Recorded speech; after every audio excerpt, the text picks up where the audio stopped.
We're here in Alberta at the Kananaskis Mountain Lodge. Beautiful, beautiful resort. We're here at the CDDA convention, and I have Gauthier from Vital Drilling. Welcome. Just want to introduce you and tell us a little bit about your background, your company, and some of the services you offer. Hi, welcome. I'm glad to be here.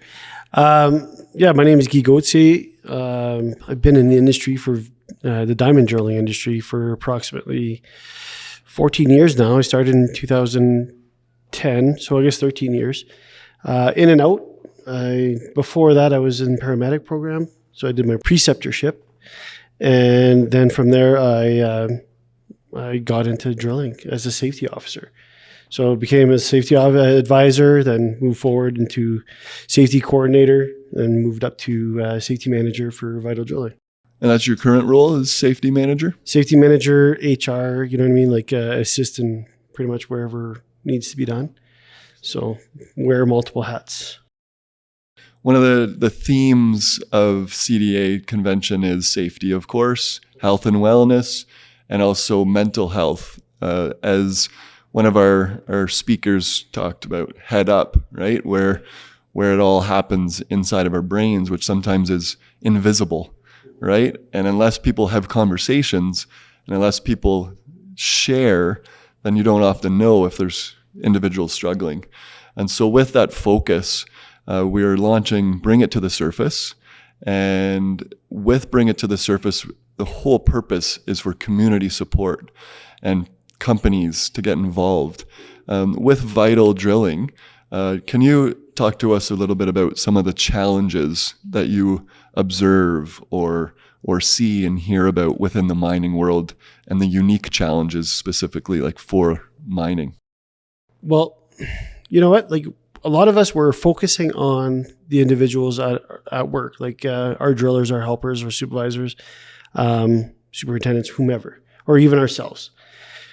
But a lot of it also has to impact the family because we're gone for like 28 days to 6 weeks out of a time. You cannot forget about the family. We cannot forget about the family though. The families they have a routine, which they adapt to. And then all of a sudden we come in for 2 weeks and we're like, oh, hey, let's have fun. Let's do this. Let's do that. And then that breaks the routine. And then also that just creates chaos sometimes. Even personally for myself, it's me being away. I'm not away as normally I would be in the past, but now things are different. Now I'm home more. We have camp. You know what I mean? We have a different life. We have 2 kids. Like, you know what I mean? It just carries on. But everybody's accustomed to me being home now. COVID, I was home a lot more. Now I'm away a lot more. So that helps. Like that's the mental health and aspect for the families. Like we always focus on ourselves, like, you know what I mean? Like the jailers or the workers themselves. But apparently, like, you know what I mean? Like big part of it is the family. And how do you communicate with the family? It's tough sometimes. And that's where it comes up with millennials. You know what I mean? Like my boss, George Demers, he's a driller through and through, 100%. Like he's born, bred, you know what I mean? Right, to that's do that. his life. That's his life. And he's gone for like 6 months at a time before. Like he recently got married and then he was gone for 6 months, like a week after the honeymoon. So that was normal. We chuckle or laugh, but it's a reality. But it was more of a reality at that time. But now and at that point in time, there was no cell phones, there was no internet, there's no Wi-Fi. You know what I mean? Like there was phone calls, you know what I mean? Like every now and then, sat phones or whatever the case may be. But it wasn't like today's day and age where now they have all this and now they're accustomed to, you know what, hey, we'll just FaceTime each other later on or every day when I'm out in the field. All of a sudden the Wi-Fi is not strong enough by far, or it's not even strong enough to do a voice call. That actually hasn't come up too often, is one of the detailed, like logistical issues in a remote. Devices are one thing, right? Contacts another thing. But yeah, you don't even have Wi-Fi or reception, let alone human touch and connections out of field. Like you build a relationship. You could build a good relationship with your helper or your coworker. Let's just say, not just helper, but as your coworker, and you can build a really good relationship, but it's not your spouse. It's not your friends. It's not your family. You know what I mean? They become a big part of your life because you're with them for 28 days straight. You know what I mean? So then that becomes, and hopefully you get along with that person. You know what I mean? If you're not a good match for them, well then for those 28 days, you're pretty much just stuck with them. Compounds the problem. Yeah. So that the fly-ins are the worst. You know what I mean? There's no way in, there's no way out unless there's logistics. So then that just plays a whole mental role on it just puts a stress on you. Now, if something happens at home, kid's sick, like fever, or whatever the case may be. Now the wife's just going on and on and on. So that's where it becomes mentally challenged in regards to, well, I'm not there. I can't even be a good father. I can't even be a good parent. Can't be a good husband. You know what I mean? Because I'm not there. So that plays a role on them. That Creates the animosity and the stress. Oh, the stress alone. Yeah. So that's a big part. It's the family aspect. Can I ask about, from an HR perspective, and whether it's fly in or it's 2 weeks on, 2 weeks off, or 20 days on, 10 days. From an HR perspective and the younger generation and recruiting, I don't know if there's percentages or ballparks or how we could educate, or just for our own learning and for our audience, what is the percentage of, I guess, new onboarding trainees that are unaware of the industry? They're just, they're attracted to the industry if they are aware of it, whether it's financial attraction or they might be single at the time. Is there a high percentage of those recruits that have never been in the mining industry before? Well, I wouldn't know any stats in that sense, but prime example would be in the last 10 new hires. Okay, so new hires being very new, like green to the industry, like, you know what I mean? Like never even seen a drill. Being onboarded. Yeah, just completely, came off the streets, you know what I mean? Was doing a different job. And all of a sudden, hey, my buddy does this and he told me a lot about it.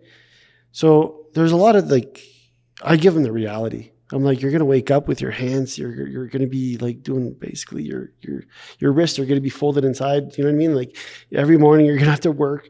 I give them the reality. I try to give them the best reality I can possible. And for the most sites I go, so I already know okay, well, you're going to get off the plane. You're getting on.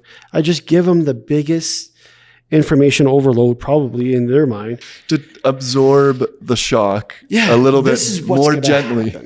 Yeah, this is what's going to happen. This is what's to be expected. And when you get to the drill site, this is what's to be expected, right? When we go through the training and stuff like that, they see videos, but the reality is not there yet. And then all of a sudden they hit the reality and it's like, holy cow. Some guys are like, I love this. You know what I mean? Like I'm not stopping, because I tell them, don't stop, clean, you know what I mean? Do stuff. And then all of a sudden, one of my workers, fairly recent, he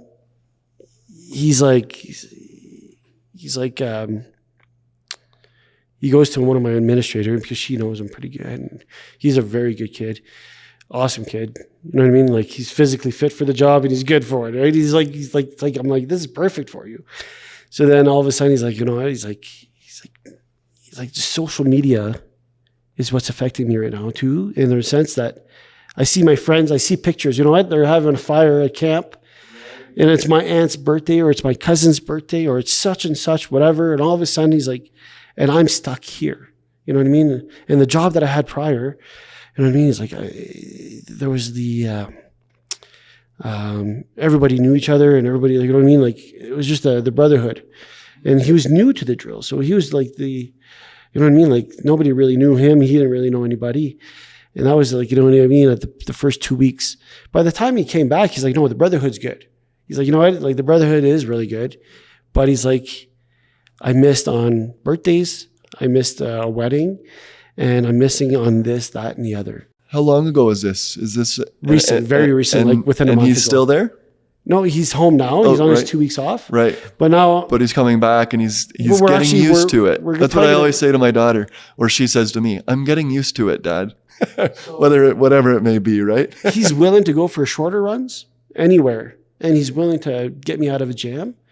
But I think we're going to bring him probably into the office, because he's local to the office as well. So we might actually utilize him because he's a really good worker, really good work ethics. You know what I mean? So That's important to note, that companies are flexible, they're accommodating when they acknowledge kind of good people, and there's a fit.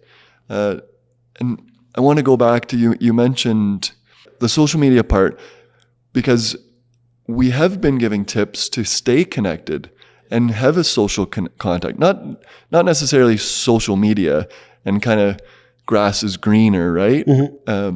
But I guess the mental side, we heard Warren, the keynote speaker at the CDA convention, and he talked about muscle memory and kind of preparing your mind and kind of being able, and it's very, very difficult, but training your mind to be stronger in this preparation. So it sounds like you do a great job at trying to educate, communicate, prepare. This is what you're going to, but I don't think anyone can ever grasp the whole, grasp. especially if they've never been away from home. If some guys have been away from home for like a couple of weeks, hey, you know what, or a week, hey, you know what, like I missed my family after a week. Well, I'm probably going to miss them a lot more after 4 weeks or after 3, whatever the case may be. He said the first 2 weeks, the first 18 days were good. Right. He's like those last 10 days were counting down. He's like, that's the mental part. And he's like, you know, that was the hardest part.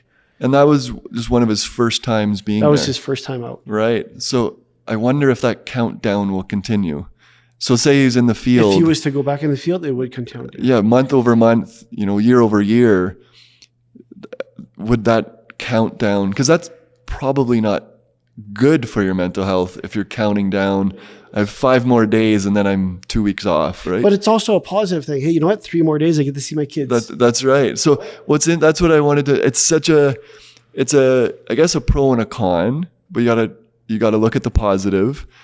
And so when we talked about social contact and the culture, so that's what I wanted to bring up was there was a tip in an earlier conversation where you want to be first to just talk in the field, or if you're remote and you don't have reception, you want to talk about potentially what's happening with a cousin or a friend or a family member, to not talk about work.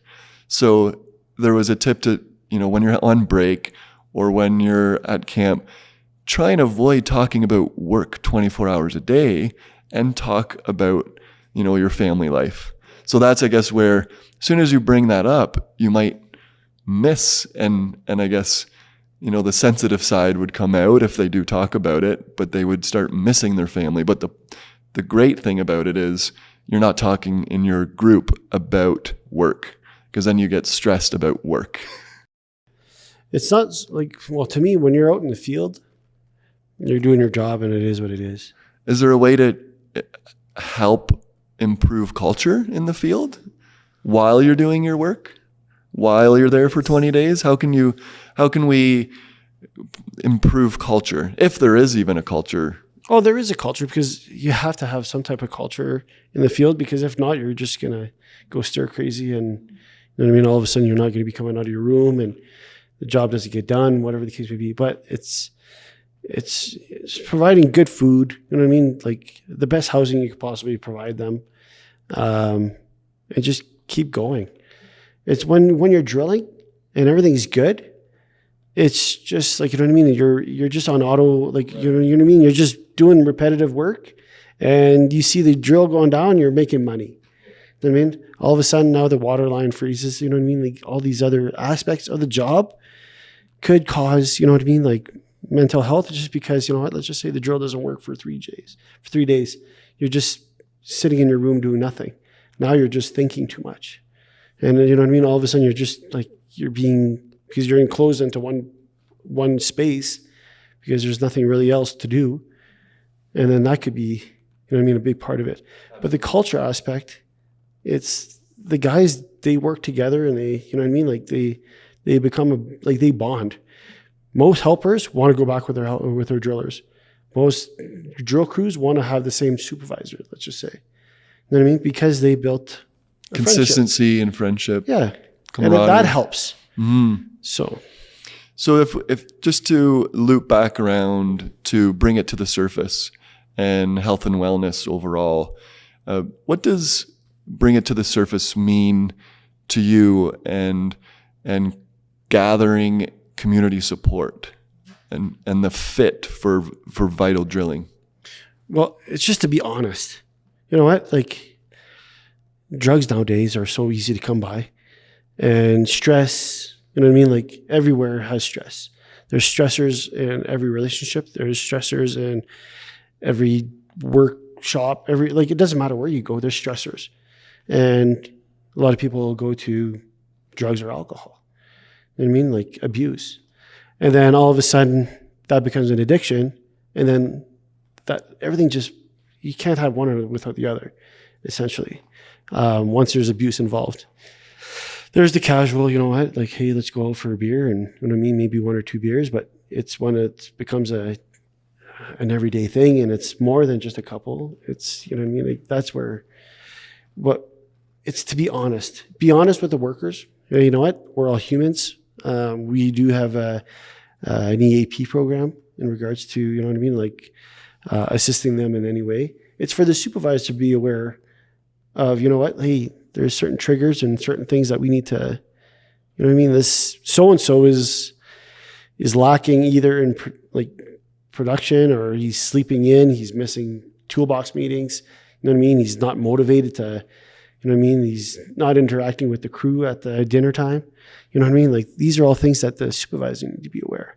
And then it's going to be brought up to our attention, and you know what I mean, like, basically just approach the individual and, hey, what's going on? Oh, my mother is in the hospital, or my wife's leaving me, whatever the case may be. Or my kid's, like, you know what I mean, like, really sick, and, well, why didn't you mention anything? Oh, well, I just don't want to talk about it. You know what I mean? Or drug abuse. All of a sudden, hey, you know what, like, he's not right. You know what I mean? Like, more than likely he passed to go onto site. But now it's, if we were to retest him, he'd be, you know what I mean? Like, it's just, these are the things that need to be observed, viewed, and expressed in morning meetings, expressed in, you know what I mean, in everyday life. It's a new thing. And it's not like we used to say, you know what, we'll just bottle it up. Yeah. And just not say a word and just move on with our day. But now it's more prevalent and more, it's more normal. So bring it to the surface. You know, what that means to you is that honesty and that open dialogue. And that's the theme of it, is to start that conversation, continue that conversation. And when we look at and we observe the critical importance and the critical issues, just as we kind of wrap up and conclude our chat today, for the audience listening, would you provide any advice or tips of how individuals and companies can support each other? Well, for one, it's do your homework, know what you're getting yourself into, get a better understanding of, you know what, hey, you know what I mean, can I do this? And, you know what I mean, have that conversation with your parents, have that conversation with your spouse or girlfriend or whomever, whether it's a new girlfriend or someone you've been with for a long time. And then reflect, you know what, hey, you know what, this is something I'd like to do. Maybe it's just a trial error, you know what I mean? Just mentally prepare yourself, because it is long. Through and through, it is long. It does take a toll. But in order to just move forward, it's a really good industry to be in. You know what I mean? Like, if you're a hard worker, you can make good money, you know what I mean? And it's just to be responsible and to move forward. I like that point about doing the research as well, which is also that mental preparedness, right? I almost visualize a I don't know what it would do for recruitment, but I almost visualize this reenactment of real life scenarios, like as a training module. See, I'd rather scare you. Right. And you know what? You say, you know what? I don't think this is for me. Right. Rather than being all of a sudden you're like, oh, you said it was like a walk in the park. Yeah. We don't want to like BS anything. No, here. I don't. I don't want to see this. You know what I mean? I don't want to see you getting hurt. I don't want to see you get your coworker hurt because all of a sudden it's the investment of the person. 100%. Right? And you know what? It's a great job. It's a great work. You know what I mean? I enjoyed it. I don't have to be in that field anymore. And I like shaking tubes. I like being in that environment because it's, you know what? It's not very hard. It's strenuous on the muscles, but it's not very mentally challenging. But it's just like, you know what? Hey, let's do this. Let's go and physically get active. And you mentioned reflection. So I don't want to skip over that because that's, a key point. Again, most people know what light bulb moments are or light bulb ideas. And again, Warren, the keynote speaker, talked a lot about his epiphanies. But you have to, and then when I asked him about it afterwards, I asked him, how does someone acknowledge a light bulb moment or catch them, right? So he was explaining you have to be aware and, look up and catch those light bulb moments. Once you catch them, you reflect and you try and pause and understand them. And then you can make decisions and act on them rather than just like how the rugged stereotype of I'm not going to talk, I'm not going to open up, I'm not going to tell anyone. Well, if that mindset is 24 hours a day, then those light bulb moments might never get caught.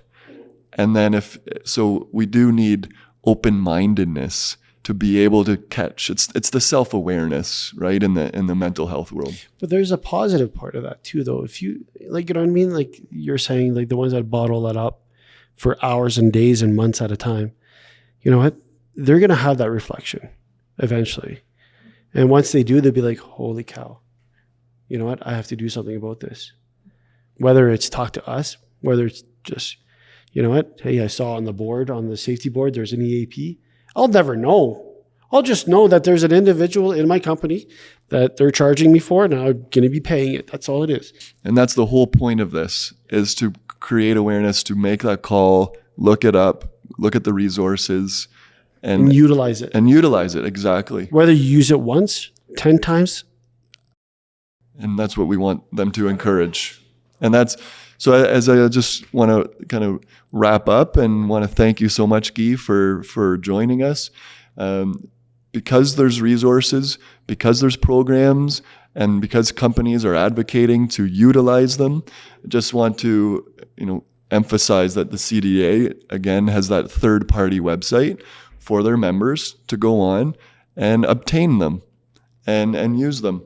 So again, thank you. We're here in Alberta. There is a website for you to participate, to join, get involved, cdda.ca/health and wellness. So please check that out, and we'd love for everyone to get involved and have a community support. Mm-hmm. Thank you so much. No, thank you. Really appreciate it. Thank you, Guy. Thank you.